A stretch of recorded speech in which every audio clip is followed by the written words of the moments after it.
Good morning. Today's book talk is on NOS4A2. Ever since high school, I have been drawn into the scary and imaginative worlds and mysterious worlds of Stephen King's fiction. In those days, movie and TV adaptations of his books were all the rage.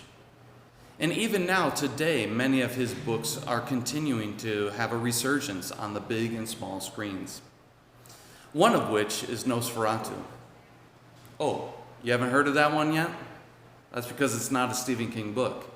It is written by Joe Hill, Stephen King's son. NOS4A2, published in 2013, is Joe Hill's best-selling horror book that brings us into a whole new universe. This is the universe of Christmasland, a place where abducted children are allowed to be happy all the time because every day is Christmas. And they are allowed to eat candy and have presents each and every day.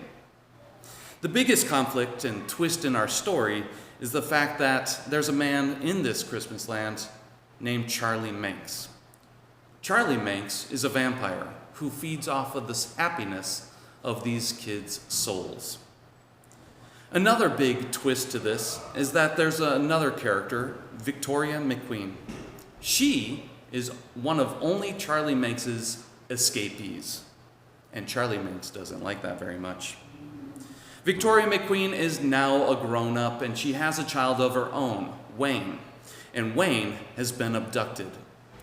The rest of the story follows how the community and Victoria continues to try to rescue her son from this otherworldly universe of Christmasland.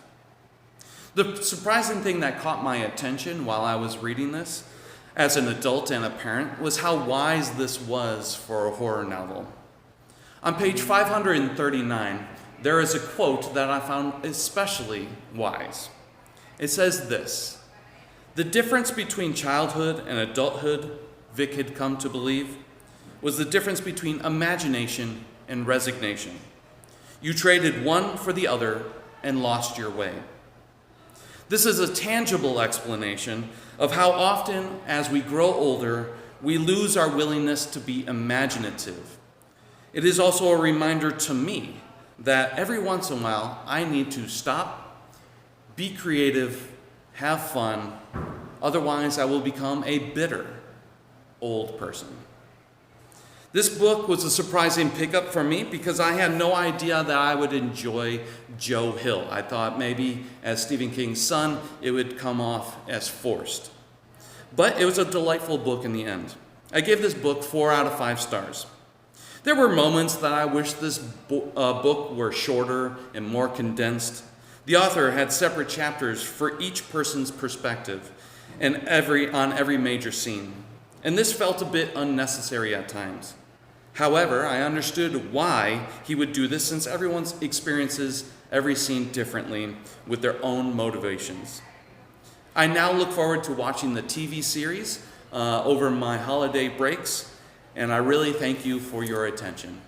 Have a good day.